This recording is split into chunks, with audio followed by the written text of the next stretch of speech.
365페이지 보면 시공자 선정에 관한 사항입니다. 제일 먼저 조합입니다.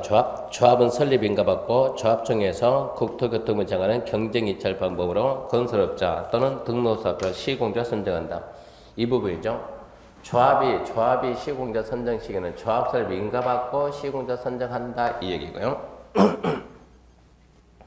2번 도시환경 정비 사업을 토지 등 소유자가 할 때, 도시환경 정비 사업은 조합이 할 수도 있고 조합을 설립하지 않고 소유자가 할 수도 있습니다. 도시환경 정비 사업을 조합이 한다 그러면 당연히 조합 설립 인가받고 시공자 선정하는데 소유자가 할 때는 이 들어갑니다. 이렇게 도시환경 정비 사업을 소유자가 직접 한다. 조합 만들지 않는다. 그때 시공자 선정 시기는 사업 시행 인가 고시가 있고 비로소 시공자를 선정합니다. 사업 시행 인가 고시 후 시공자 선정. 그래서 2번 보면 도시환경 정비 사업을 토지 등 소유자가 시행할 때는 사업 시행 인가를 받은 후 규약이 정하는 바에 따라 건설업자, 등록사업자 시공자로 선정한다고. 3번 시장은 주택공사 등 시행인데 3번은 지금 설명하면 이해가 안 됩니다. 3번은 2월 달도 안 되고 4월 달쯤이나 설명했을 때 이해가 될 겁니다. 지금 봐봤자 의미가 없어요. 그래서 지금은 두 가지만 합니다. 조합은 조합 설립 인가 후 시공자 선정하고 도시환경 정비 사업을 소유자가 할 때는 사업 시행 인가 후 시공자 선정 그렇게만 알아두시고요. 그 다음 이제 4절 보게 되면 사업 시행계획 해가지고 사업 시행계획 그냥 상식적으로 사업계획서는 사업계획서입니다. 사업계획서는 시행자가 만드는데 시행자는 고시된 정비계에 따라 사업 시행계획서를 작성한다. 너무나 당연한 얘기요. 맨 위에 기본계획이 있으니까 기본계획에 맞춰서 이겁니다. 지금 기본계획에 적합하게 정비계획을 만들고 정비계획에 적합하게 사업 시행계획서를 만듭니다. 2번 사업시행 인가에 관한 사항인데 사업시행자는 정비사업 시행을 할 때는 사업시행계획서의 정관 등과 국토부령이 정하는 서를 첨부해서 시장 군수에게 제출하고 인가받는다. 인가권자가 누구냐 이걸 물어봐요. 시장 군수다. 도정법은 권한을 시장 군수가 갖습니다. 사업시행 인가는 시장 군수. 문제만 나오면 시도로 바뀌니까 시장 군수 인가받습니다. 3번입니다. 사업 시행자는 주거환경 개선사업 재개발 사업 시행으로 철거된 주택의 소유자에 대해서 정비구역 내외에 소재한 임대주택 대 시설에 임시로 거주하게 하거나 주택자금의 융자성 등 임시 수용해서는 조치를 해야 된다. 이번 사업 시행자는 임시 수용에서 필요하면 국가지자체 그 밖에 공공단체 개인의 시설 토지를 일시 사용할 수 있다. 이게 이주 대책인데 얘도 간혹 나오는데요. 여기서 정비사업을 한다 그러면 기본적으로 정비사업은 건축물을 갖다가 기본적으로 정비사업은 건축물을 철거입니다. 철거. 건축물을 철거하고 하게 되는데 이때 건축물이 주택이다 그러면 주택이면 이주 대책을 만들어야 됩니다. 이주 대책. 이주 대책을 수립해야 되는데 우리 도정법은 뭐만 하겠냐 그러면 도정법은 주거환경 개선 사업하고 재개발 사업 두 가지 법입니다. 주거환경 개선하고 재개발 사업은 그러니까 다른 게 들어오면 안 돼요. 주거환경 개선 재개발 사업은 이주 대책을 만드는데 어떻게 만드냐? 이게 정비구역 안이나 밖에 마침 여기에 임대주택이 있었다. 임대주택. 즉 LH공사가 임대를 지어가지고 세입자 모집한다. 이렇게 임대주택이 있으면 이 임대주택을 이주 대책용으로 활용할 수 있습니다. 시행자가 LH공사한테 임대주택을 이주 대책을 먼저 씁시다 그러면 LH공사가 주게 돼 있어요. 임대주택이 있으면 임대주택 활용하고 이게 없다 그러면 정비구역 안이나 밖에다가 주민들을 임시로 옮기기 위한 임시 수용 시설을 설치해야 돼요. 천막이라도 치라 얘기입니다. 임시 수용 시설 설치하고 이것도 현실적으로 불가능하다 그러면 이주비 줍니다. 이주비를 지원해라. 즉 주택자금의 융자선 이주비 지원.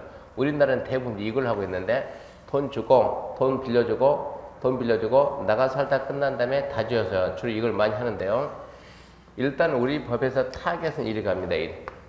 자, 임대주택이 있으면 임대주택 활용할 수도 있고 없다 그러면 임시 수용시설을 설치해가지고 스스로 임시 수용시설을 설치해서 주민을 옮기라 이 얘기입니다. 그러면 임시 수용 설치할 때 여기 있는 토지나 건축물이 자기 것이 아니라 하더라도 임시 수용 시설 설치하기 위해서 필요하면 자기 토지 건물이 아니라도 잠시 쓸 수 있습니다. 일시 사용할 수 있다. 유치하지만 사자를 갖다 숫자로 바꿉니다. 숫자. 일시 수용해서 틀렸다. 일시 사용할 수 있다. 일시 사용할 때 저 토지 건축물이 누구 소유냐? 국가나 지자체 소유다. 저 토지 건축물이 국가, 지자체 소유냐? 아니면 기타 소유냐? 이러고 따져요. 국가, 지자체 소유다 그러면 국가, 지자체는 일단은 이 일시 사용할 때 여기에 대해서 무상으로 줍니다. 무상으로 공짜로 쓰다 그러고 국가, 지자체가 아니면 유상입니다. 돈 주고 써야 되는데 국가, 지자체는 이제 거절할 수 있냐 없냐 물어봐요. 2주 대택용 쓰려고 일시 사용 신청 받았을 때 거절할 수 있냐 없냐 그러면 거절할 수가 있습니다. 나중에 그 사유를 3가지 배우는데 이 3가지는 너무나 당연한 거예요.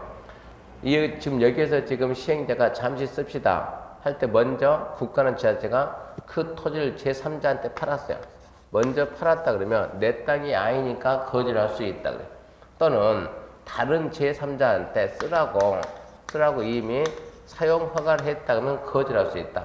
또는 다른 목적으로 쓴다고 사용 계획이 확정되어 있으면 거절할 수 있는데 이거는 너무나 상식적인 얘기니까 이해를 묻는 것이 아니고 시험에서는 거절할 수 있냐 없냐 자꾸 거절할 수 없다고 나니까 제3자에게 매매계약 체결했다 그래도 거절할 수 없다 그래. 거절이 아니고 거절할 수 우리는 있다. 이해만 잘 잡고요. 그럼 정리하게 되면 이주주택은 두 가지입니다. 주거환경 개선사업하고 재개발 두 가지면 재건축 나오면 안 된다는 얘기죠. 주거환경 재개발은 이주대책을 만드는데 이주대책을 만들기 위해서 남의 토지를 갖다가 잠시 쓸 수 있다. 일시 사용입니다. 일시 사용. 두 번째 포인트 일시 사용. 그랬을 때 국가나 지자체는 무상이고 나머지는 유상인데 국가 지자체는 거절할 수 있냐? 세 번째 포인트입니다. 거절할 수 있다. 이렇게 3가지만 좀 잘 잡으면 돼요. 그 부분이 임시 수용 시설 설치 2주 대책에 관한 사항이고 4번 지상권 등 계약의 해제에 관한 사항인데 이거는 완전 상식적인 얘기입니다. 정비사업 시행을 인해서 지상권, 전세권, 임차권 설정 목적 달성 없으면 권리자는 계약을 해제할 수 있다 이 얘기인데 무슨 얘기냐 그러면 자 이렇게 해가지고 여기 토지 건물이 있습니다. 토지 건물 소유자가 누구냐? 소유자가 갑이라고 합시다. 이 토지 건물에 대해서 이 건물에다가 임차인 을이 있습니다. 을이 간단하게 이 건물에 지금 세대를 살고 있어요. 임차인 을이 세대를 살고 있는데 뒤에서 나오겠지만 이 관리처분계획의 인가가 떨어지면 관리처분계 인가고시 입주자기 확정이거든요. 관리처분계 인가고시가 있으면 뭐가 시작되냐? 건물 철거. 건물 철거. 시행자가 와서 건물 이러고 철거하게 되면 당연히 을은 목적 달성할 수가 없는 거예요. 그러니까 당연히 누구한테 가가지고 갑한테 가가지고 목적 달성이 안 되니까 계약을 해제하자라고 요구할 수가 있다. 그게 1번입니다. 정비사업 시행으로 지상권, 전세권, 임차권 설정 목적 달성할 수 없을 때 권리자는 계약을 해제할 수 있다 없다니까 있다고. 2번 계약을 해제할 수 있는 자가 가지는 전세금, 보증금 그 밖에 계약상의 금전반환 청구권은 시행자가 행사할 수 있다. 무슨 얘기냐? 계약을 해지했으면 당연히 을은 갑에게 보증금, 반환 청구권 보증금 자 보증금 돌려주세요. 보증금 반환 청구하게 되는데 이게 계약 기간이 안 끝났기 때문에 얘가 돈이 없을 수도 있다는 얘기입니다. 그러면 이제 얘는 떠나가야 되는데 누구한테 다 할 거냐? 그럴 때 관리처분계 인가고시가 있으면 건물 철거한다. 누가 철거하냐? 시행자가 하니까 시행자 때문에 이런 문제 나왔으니까 시행자한테 보증금 대신 달라고 요구할 수도 있다 이 얘기입니다. 시행자에게 행사할 수 있다. 3번 시행자는 자 임차권자 요구해서 보증금 줬습니다. 보증금 돌려줬으면 당연히 누구한테 원래 소유자 갑한테 달라고 구상입니다. 구상 달라고 요구할 수 있습니다. 3번이요. 금전반환 청구권 행사에 따라서 금전을 지급한 사업시행자는 당해 토지 등 소유자에게 이를 구상할 수 있다. 달라고 요구할 수 있다. 상식적인 얘기입니다. 4번 사업시행자는 구상이 되지 않냐면 당해 토지 등 소유자에게 귀속될 대지 건물을 압류할 수 있고 이때 압류한 권리는 저당권과 똑같은 효력을 갖는다. 무슨 얘기냐? 얘가 지금 시행자가 소유자를 대신해서 지급했으니까 당연히 소유자한테 달라고 요구하는데 얘가 돈 없다고 못 준다고 할 수도 있다 이 얘기입니다. 그때는 어찌할 거냐? 시행자는 이 토지 건물이 지금 소유자 거니까 이 토지 건물 대신에 공사 끝난 다음에 시행자는 가볍게 이렇게 새로운 토지 건물을 가볍게 줘야 돼요. 새로운 토지 건물을 줘야 되는데 주기 전에 시행자는 먼저 여기에다가 압류를 해놓을 수 있다 얘기입니다. 이때 압류는 효과가 저당권과 똑같다 그래요. 압류해놓고 난 상태에서 대금 지급하려면 경매실에 해가지고 대금을 미리 찾아오면 된다 이 얘기니까 1, 2, 3, 4는 시험에는 자주 나오지만 전부 다 상식적인 얘기입니다. 1번 정비사업 시행으로 지상권, 전세권, 임차권, 설정 목적 달성할 수 없으면 권리자는 계약 해지할 수가 있고, 두 번째 계약 해지했으면 시행자에게 금전 반환 청구권 행사할 수도 있고, 셋째 금전 반환 청구권 행사에 따라서 금전을 지급한 시행자는 소유자에게 당연히 구성할 수 있고, 네 번째 구성이 되지 않냐면 소유자에게 토지금을 압류할 수 있으며 압류 효과는 저당권과 똑같습니다. 5번은 지금 설명하면 안 됩니다. 5번은 일단은 민법이 한번 다 끝나고 민법을 배우고 주택임대차보호법 배우고 상가건물 임대차보호법 다 끝난 다음에 설명해야 이해가 돼요. 그러니까 지금 봐봤자 의미가 없어요. 밑에 이제 5절 관리처분계입니다. 5절 관리처분계. 관리처분계 간단하게 시행자가 만드는 분양계획이 관리처분계입니다. 분양계획이 관리처분계.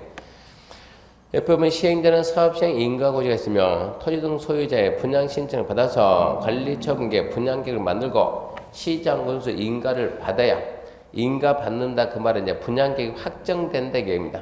확정돼야 건물 철거하고 공사를 시작할 수가 있습니다. 먼저 1번 분양 공고 및 분양 신청인데 사업시행자는 사업시행 인가고시가 있는 날부터 60일 내에 일단 숫자는 잡아야 돼요. 60일. 60일 내 계략적인 부담금 내용 및 분양 신청 기간 그 밖에 대등에 정하는 사항을 토지 소유자에게 통지하고 분양 대상이 되는 대지 건축물의 내역 등 일정한 사항을 해당 지역에 발간되는 일간신문에 공고한다. 그래서 1번 포인트는 사업시행 인가고시가 있으면 시행자가 토지 등 소유자에게 네 분양을 받을 거냐 안 받을 거냐 그걸 먼저 물어봐야 되는데 물어보기 위해서 알려줘야 돼요. 평당 분양가가 얼마고 그러니까 알려줘야 돼요. 언제까지 분양 신청할 수 있다를 알려줘야 되는데 그 시기가 사업시행 인가고시가 있고 60일. 사업시행 인가고시 후 60일 내에 분양 신청 기간 등을 통지한다.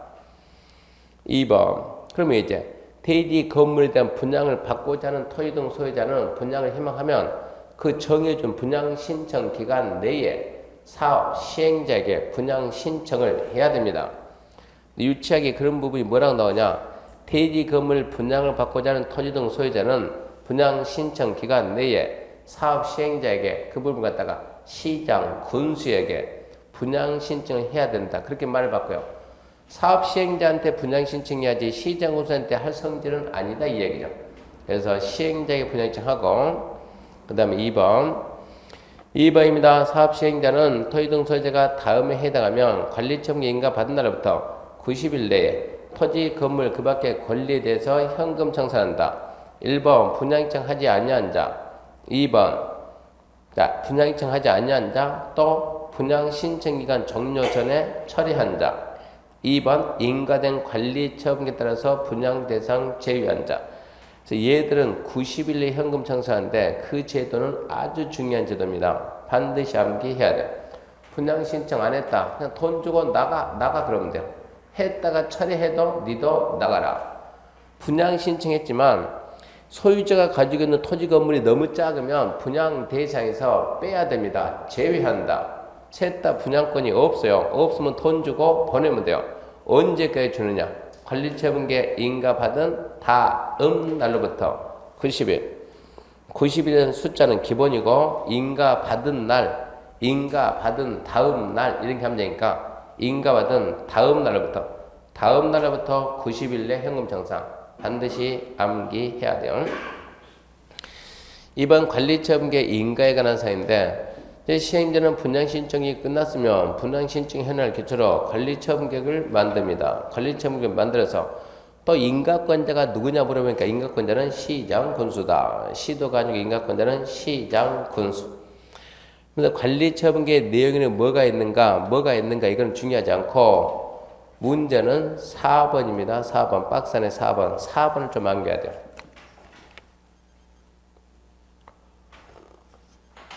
4번 보면 분양 대상자별 정전 토지 건축물의 명세 및 사업 시행 인가 고시가 있는 날을 기준으로 한 가격.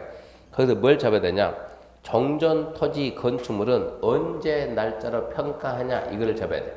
정전 토지 건축물은 사업 시행 인가 고시가 있는 날. 그 문제입니다. 정전 토지 건축물의 가격 산정 시기는 사업 시행 인가 고시가 있는 날. 사업 시행 인가 고시 딱 있으면 그 날짜로 가격 평가한다 이 얘기입니다. 그래서 정전 토지 건축물을 언제 날짜 평가하냐 그러면 사업 시행 인가 고시가 있는 날이다. 그것만 암기하고 나머지를 몰라도 문제 다 풀려. 넘어갑니다. 2번입니다. 관리처분계획 작성규칙입니다. 분양계획 작성규칙이죠. 1번 정전 토지 건축물의 면적, 이용상, 환경 그 밖의 사항을 종합적으로 고려해서 대지 건축물이 균형 있게 분양 신청자 배분되고 합리적으로 이용되도록 해야 된다. 앞전에 우리가 환지계획 배웠는데 환지계획 앞전에 환지계획 만들 때는 환지계획은 뭘 고려하냐 해가지고 7가지 나왔습니다. 환지계획에서 고려한 것은 무슨 면, 무슨 리 그런 거 있죠. 환지계획은 위지면입니다. 위지면 그 다음에 터술입니다. 위지면 터술이환 그래요. 위지면 터술이환. 위가 위치고 지가 지목 면적 터질 소리 또 바꿔가지고 이용 상황이요. 그 다음에 이용 상황 그리고 환지계에서 환해가지고 환경. 그래서 위지면 터수리환인데 관리처분계획은 D에 있는 3개만 다. D에는 3개. 면적, 이용 상황, 환경. 7개 다 암기하고 3개 암기해야 되니까 먼저 위지면 터수리환 암기하고 위지면 터수리환. 위지면 위치 지목 면적 터수리 토질 수리 이용사 그리고 환경. 환지 계획은 7가지 고려하는데 관리처분 계획은 3가지만 면적, 이용상황, 환경 3가지만 고려한다. 1번이 그겁니다. 정전토지 건축물의 면적, 이용상황, 환경 그 3가지 그 밖의 사항을 종합적으로 해서 나머지는 고려하든가 말든가 이 얘기입니다. 면적, 이용상황, 환경 반드시 고려할 것. 그 밖에는 고려하든가 말든가 필요 없다 이런 얘기. 2번 지나치게 좁거나 넓은 토지 건물에 대해서 필요하면 증가하거나 감소시켜 대지 건물이 적정 규모가 들어간다.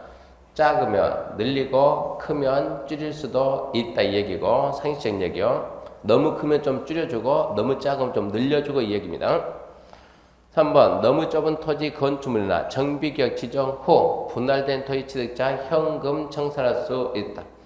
너무 좁은 토지 건축물은 그냥 현금 청산, 돈 주고 보내라 이 얘기입니다. 정비구역 지정은 분할된 토지 취득자, 그것도 마찬가지로 돈 주고 보낼 수 있다 이 얘기입니다. 현금 청산할 수 있다, 없다 이게 시험이니까 현금 청산할 수 있다, 그거 잡아놓고. 4번째, 재해 또는 위생상 위해를 방지해서 토지 규모를 조정할 특별한 필요가 있으면 너무 좁은 토지를 증가시키거나 땅 면적이 너무 작으면 좀 늘려준다, 증환지입니다. 토지에 가리면서 보상한다. 이거를 개발법에서는 환지부지죠. 환지부지죠. 건축물의 일부와 건물 있는 대지에 공유점을 줄 수 있다. 이걸 보고 입체환지 그럽니다. 입체환지. 토지 규모가 너무 작으면 첫 번째 늘리는 방법 증환지, 아니면 빼는 방법 부지점, 아니면 땅 대신에 아파트 주라고 아파트. 건축물 일부와 대지의 공유점은 입체환지 할 수 있습니다. 5번 분양 설계에 관한 계획은 분양 신청 기간이 만료되는 날 기준으로 수립한다. 암기해야 돼요. 언제 날짜로 분양 설계 수립하냐. 분양 설계에 관한 계획은 분양 신청 기간이 만료되는 날 암기해야 되고 6번입니다. 6번, 7번이 주택 공급입니다. 주택을 몇 개까지 줄 수 있는가 몇 개까지. 6번 1세대 또는 1인이 1세대 또는 1인이 하나 이상의 주택 또는 하나 이상의 토지를 소유할 때 1주택을 공급하고 같은 세대에 속하지 않는 2인 이상의 1주택, 1토지 공유도 1주택만 준다. 쉽게 말해서 혼자서 토지나 주택을 100개 가져도 하나 주고 100명이 하나 가져도 하나 준다 얘기입니다. 6번 대원칙은 1주택입니다. 혼자서 몇 개를 가졌든 간에 하나.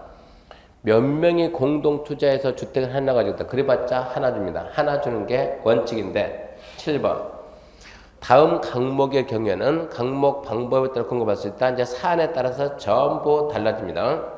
첫 번째 2인 이상의 1토지를 공유함으로써 시도 조례로 주택 공급에 대해서 따로 정하고 있으면 시도 조례가 정하는 바에 따라서 공급할 수도 있다. 원칙은 이렇게 자 5명이 모여가지고 토지를 공동 소유한다. 그러면 주택은 몇 개 주느냐? 그래봤자 1주택입니다. 1주택. 또 5명이 모여서 토지를 공동 소유한다. 한 필의 토지를 공동 소유한다. 그러면 1주택을 줘야 되는데 원칙은 1주택인데 여기에 대해서 뭔가 시, 도, 조례에서 뭔가 공급 방법을 따로 정했으면 그 공급 방법을 따르라 이 얘기는 5명이 공동 소유하는데 몇 평이냐? 20평짜리. 예를 들어서 땅 20평짜리를 5명이 공동 소유한다. 몇 개 주냐? 하나 준다. 근데 시도 조례에서 뭐라 했는가? 시도 조례에서 예를 들어 가지고 2인 이상이 공동 소유한 경우로서 2인 이상이 공동 소유로서 만약에 100평을 넘으면 그냥 100평마다 하나씩 준다. 이렇게 할 수도 있다는 얘기요. 그럼 얘가 몇 평가? 얘가 900평 가지고 있다. 900평. 그럼 이런 경우 20평짜리 하나 주지만 900평도 하나 준다. 이것은 형평성에 안 맞던 얘기요. 100평을 넘으면 100평마다 하나씩 줄다 했으니까 총 몇 개가 나올 수 있는데 그러면 9개가 나올 수 있는데 근다고 해서 혼자서 10개 가져도 하나밖에 안 준다 했으니까 이런 경우는 그래도 몇 개는 줘야지. 그러면 5개는 줘야지 이런 얘기요. 1번이 그런 얘기입니다. 2인 이상이 1토지를 공유한 경우로서 시, 도, 조례로 공급에 대해서 따로 정하고 있으면 조례를 따라가라 이 얘기고 2번 다음 하나에 해당하는 토지 등 소유자에게는 소유한 주택 수만큼 공급할 수 있다. 하이한다 할 수 있다. 이게 문제니까 가진 만큼 할 수 있다. 줄 수 있다. 줄 수 있다요. 조회한다가 아니고 줄 수 있다. 1번입니다. 수도권 정비계획에 따른 과밀 억제권역에 위치하지 않는 재건축. 이건 암기해야 돼요. 나중에. 과밀박 재건축입니다. 과밀박 재건축. 수도권을 크게 세 가지 수도권을 크게 세 가지 나옵니다. 첫 번째 뭐라고 하냐 그러면 수도권은 과밀 억제권역. 과밀 억제권역이 있고 성장 관리권역이 있어요. 성장 관리권역 그리고 자연 보존권역 해가지고 수도권은 크게 세 가지 나왔어요. 과밀 억제권역, 성장 관리권역, 자연 보존권역. 과밀 억제권역은 지금 우리가 앉아 있는데 이런 데는 전부 다 빽빽이 들었지 않습니까? 과밀 억제권역. 이게 너무 빽빽이 들었지 않아서 일부를 빼서 좀 밖으로 보내자 그러면 그게 받아야 될 내용이 그게 성장 관리권역. 너무 빽빽이 들었지 않습니까? 좀 빼서 보냅시다. 그러면 성장 관리권역이요. 과밀 억제권역 그러니까 이미 개발이 다 끝났어요. 개발이 다 끝난 거. 너무 많이 빼서 보낸다 그러면 성장 관리권역이고 자연 보존권역 주로 한강수계입니다. 한강수계. 개발하지 말고 얘를 뭐 해야 된다? 보존해야 된다. 그러니까 수도권에서 개발되는 데 어디입니까? 하면 성장관리권역 여기가 개발되는 거예요. 과밀 억제권역만 아니다 그러면 성장관리권역이나 자연보존권역에서 재건축하면 가진 만큼 줄 수 있다 이 얘기입니다. 2번 근로자 숙소 기숙사 용도로 가지고 있으면 근로자 숙소로 5개 가지고 있다. 5개 줘줘. 기숙사 용도로 가진 만큼 줄 수 있다 이 얘기고 세 번째 국가지하철 주택공사 등 거기도 가진 만큼 줄 수 있다. 암기해야 돼요. 3번입니다. 정전토지 주택 가격 범위 정전주택 전용면적 범위 내에서 2주택을 공급하고 1주택은 전용면적 60 이하로 한다. 이거는 무슨 얘기냐 그러면 자 갑이 주택을 하나 이렇게 주택을 하나 가지고 있습니다. 하나 가지고 있는데 얘가 몇 평짜리냐 얘가 60평 60평 되는 주택 가지고 있다. 금액이 얼마짜리냐 이게 6억짜리 60평 6억짜리인데 얘가 희망한다 그러면 굳이 꼭 하나만 주지 말고 2개 줄 수도 있는데 일단은 뭐를 정정 가격 범위 내에서 2개. 그게 안 된다 그러면 면적 범위 내 2개. 자, 값은 자 이렇게 해가지고 자 공동주택 아파트 봅시다. 공동주택 아파트 봤는데 아파트다 그러면 예를 들어서 여기가 몇 평이냐? 여기가 32평짜리다. 32평짜리. 32평짜리 있고 여기는 해가지고 18평짜리가 있다 그러면은 처음에는 뭐랬는가? 32평짜리가 얼마짜리냐? 이거 4억짜리고 18평짜리가 얼마짜리냐? 이것은 3억짜리다. 그러면 처음에는 가격 범위 내에서 2개 준다겠어요. 근데 얘가 4억이고 3억이면 7억이 되니까 2개 줄 수가 없습니다. 근데 우리나라가 지금 재개발 재건축할 때 경기가 안 좋아가지고 분양이 안 됩니다. 분양이 안 되는데 얘는 2개밖에 희망하면 2개 주긴 줘야 되는데 법에서 2개 못 주게 막아놨어요. 그래서 어떻게 하는가? 가격이 안 되면 면적 범위 내에서 2개 주자. 얘 32평이고 18평 더해봤자 50평 받는데 안 되니까 애초 가지고 60평이니까 얘는 돈은 안 되지만 가격 범위니까 2개 줄 수 있다 이런 얘기입니다. 그렇게 해서 좀 분양 좀 되게끔 해주자 얘기입니다. 정전 토지 주택 가격 범위 내에서 2개 그게 안 되면 정전 주택 전용 면적 범위 내에서 2개를 줄 수 있고 그 중에 하나가 60제곱미터 이하 60제곱미터면 18평이요. 그 중에 하나는 60제곱미터 이하. 그래서 하나는 큰 집, 하나는 작은 집 보통 그래요. 큰 집, 작은 집 2개 줄 수 있습니다. 네 번째, 가로주택 정비사업이면 3주택 이하로 줄 수 있다. 가로주택. 정비사업의 종류 6가지인데 맨 마지막 가로주택 정비사업은 3개까지 줄 수 있다 이 얘기고. 5번, 과 및 억제권역에 특이 과열지구에 위치하지 아니한 재건축이면 3주택 이하로. 이것은 5번은 어디냐? 강남 재건축입니다. 강남 재건축 분양이 안 될 것 같아가지고 돈은 있는데 원어만큼 주기는 줘야 되겠는데 그래서 뭐라고 하는가? 과밀 억제권역에서 여기죠 지금 원래 과밀 억제권역만 아니면 여기서는 가진 만큼 줄 수 있다. 가진 만큼. 과밀 억제권역은 대원칙은 하나 예외적으로 2개 줄 수 있는데 더 받기를 희망하는 사람도 있으니까 과밀 억제권역인데 뭐만 아니다 그러면 투기 과열지구만 아니면 3주택까지 줄 수 있다. 현재 우리나라는 투기 과열지구가 없습니다. 그래서 강남 재건축 살리기 위해서 이게 나온 거예요.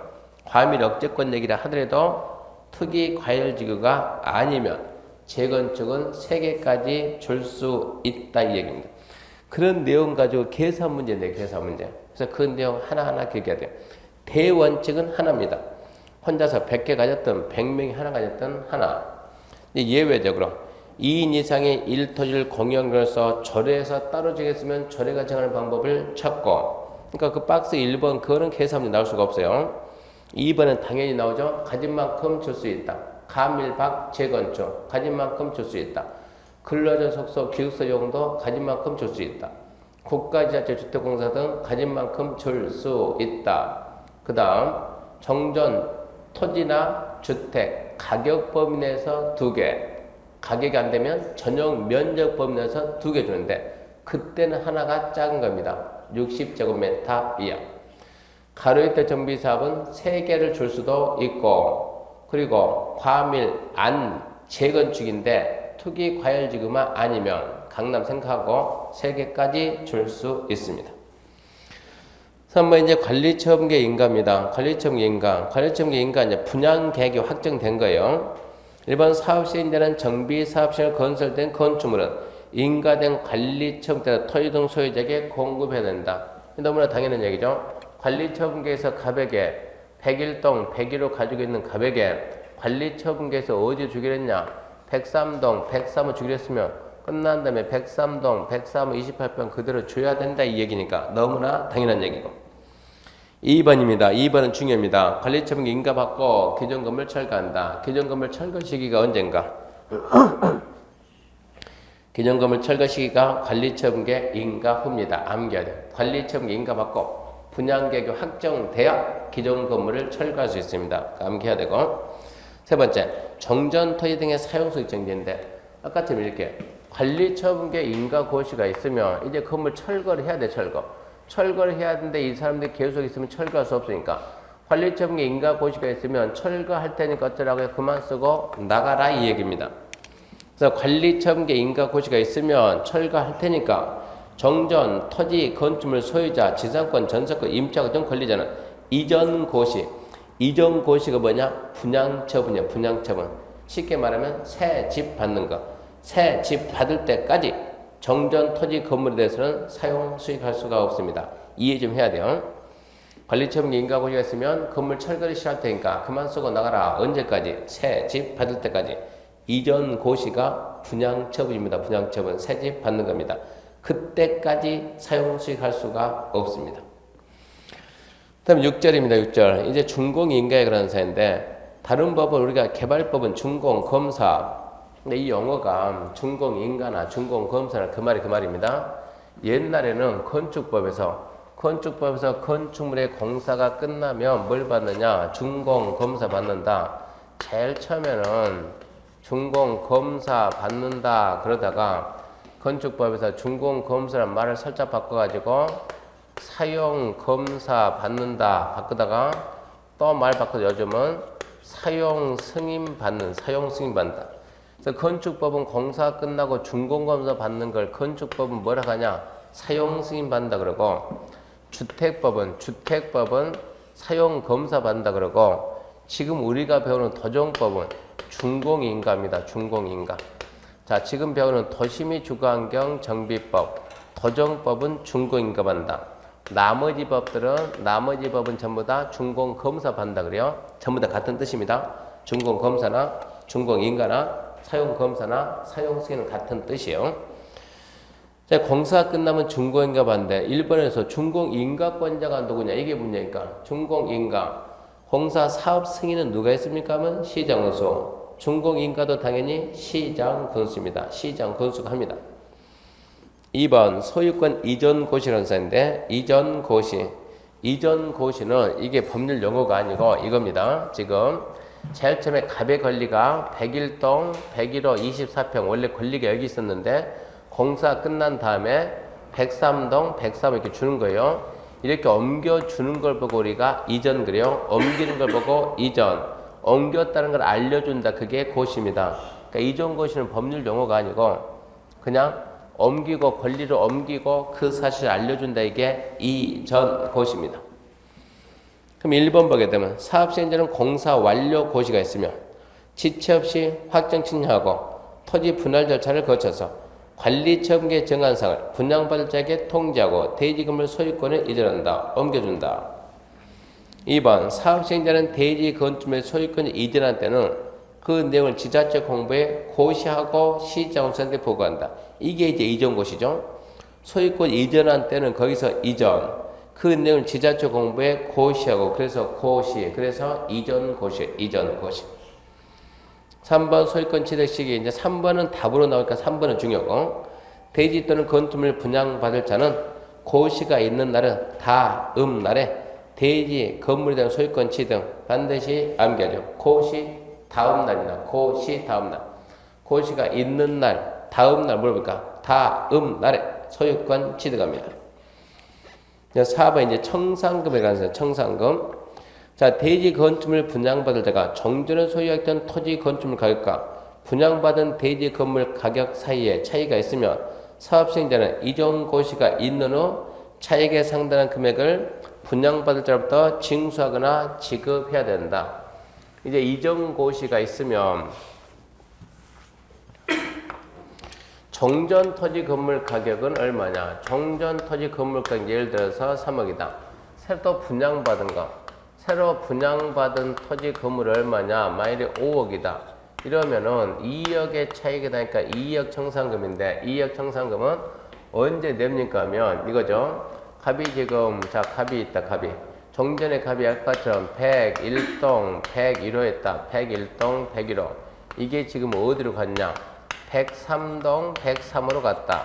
그러다 보니까 101동 101호가 3억짜리고 103동 105도 5억짜리니까 2억에 대해서는 청산을 내야 되는데 2억에 대해서 언제 확정되냐 그러면 이 권리가 일이 가야만 확정되니까 언제 소유권이 갖냐 그러면 소유권을 언제 갖냐 그러면 이전고시 다음날 그럼 얘는 다음날에 이익이 확정됐으니까 이때부터 주거복 한다. 그게 1번입니다. 1번. 대지 또는 건물을 분양받을 자가 정전을 소유했던 토지 건물 가격 3억, 분양받은 대지 건물 가격 5억 차이가 있으면 사업시행전에 이전고시가 있는 후는 다음날 소유권이 옮겨갔으니까 다음날 얘는 다음날 얘는 2억을 내야 될 의무가 있다 이 얘기입니다. 그래서 다음날부터 주고받고 해야 합니다.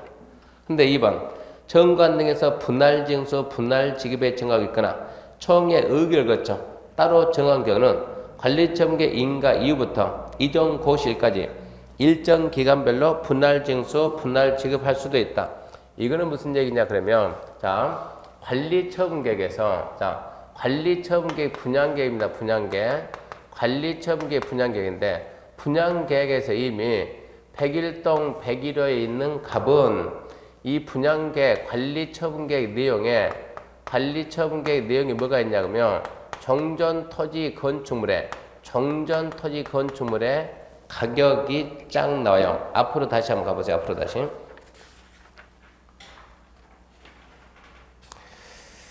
4번 보게 되면 지금 367페이지 4번 봐보세요.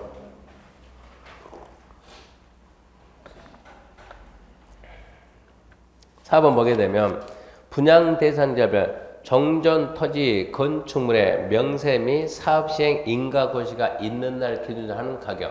무슨 얘기냐? 관리처분계획에서 이미 이 분양계획에서 이거 얼마라고? 3억이라고 먼저 계산이 돼 있다는 얘기입니다. 3억이라고 먼저 계산돼 있다. 그러면 3번 보면 3번. 분양 대상자별 분양 예정인 대지 건축물 추산이 나와요 이게. 관리처분계에서 네가 분양받은 것은 103동 103호인데 이거 얼마짜리라고? 5억짜리라고. 이미 관리처분계에서 이 사실 이미 알고 있다는 얘기요. 분양계획에서 이미 그런 내용을 알고 있고 그걸 알고 분양신청했다는 얘기입니다. 그러면 이미 관리처분계획, 이게 분양계획 인가고시가 있으면 관리처분계획 인가고시가 있으면 갑은 이미 너는 2억 추가 부담금이 있다는 사실을 이미 알고 있다는 얘기요.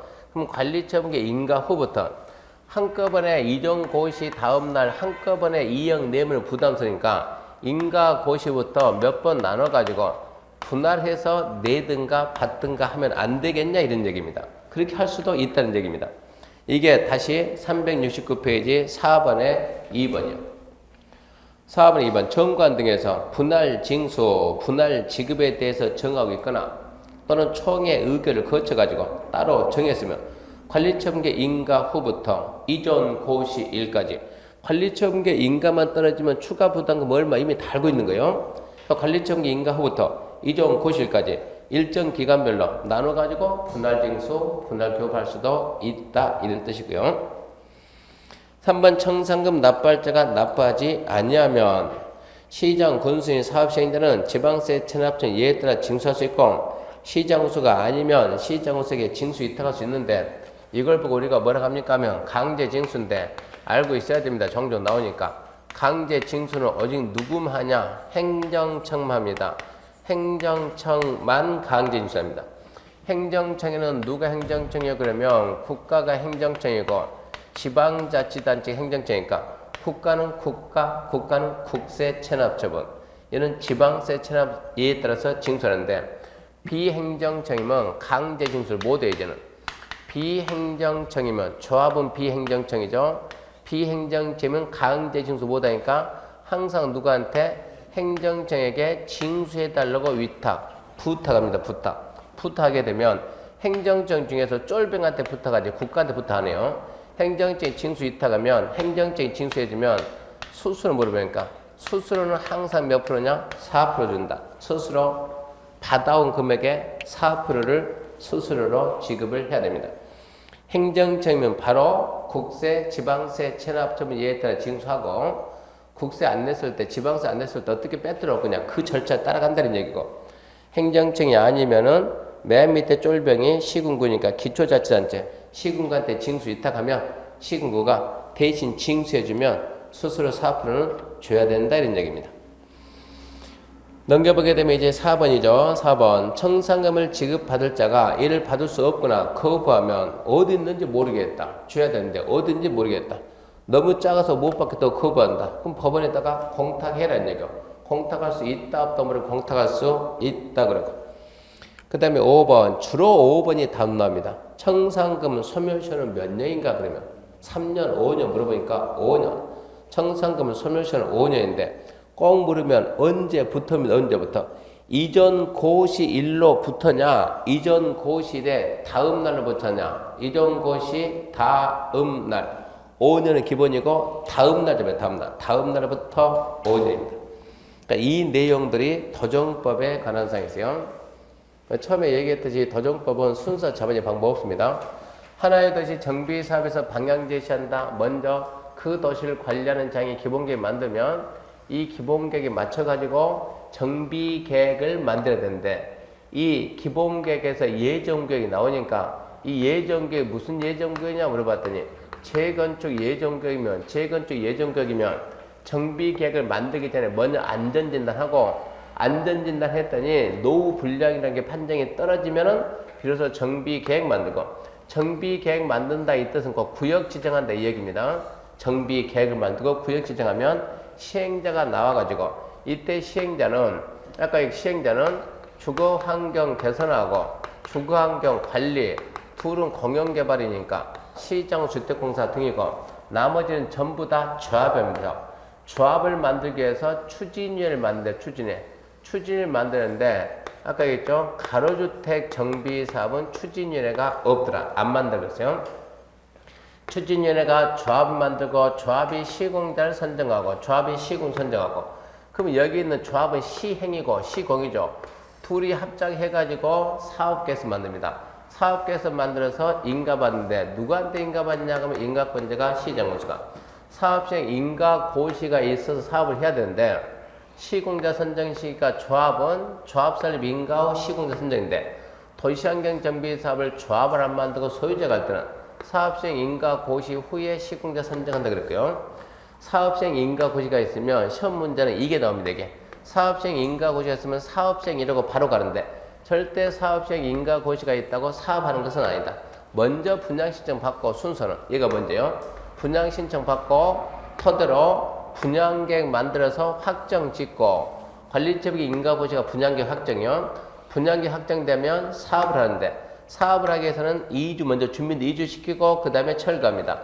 그래서 기존 건물 철거시기가 언제냐? 이전고시 관리처분계 인가고시 후에 기존 건물 철거하고 공사하다가 끝나면 준공이 받는데 인가권자 누구냐 그러면 시장군수고 마지막으로 토지 건물 소유권 옮겨주고 그리고 청산합니다. 순서를 좀 알아야 처음에도 대비할 수 있고 합격 후를 대비해야 되니까 저 순서는 좀 기억을 해야 됩니다.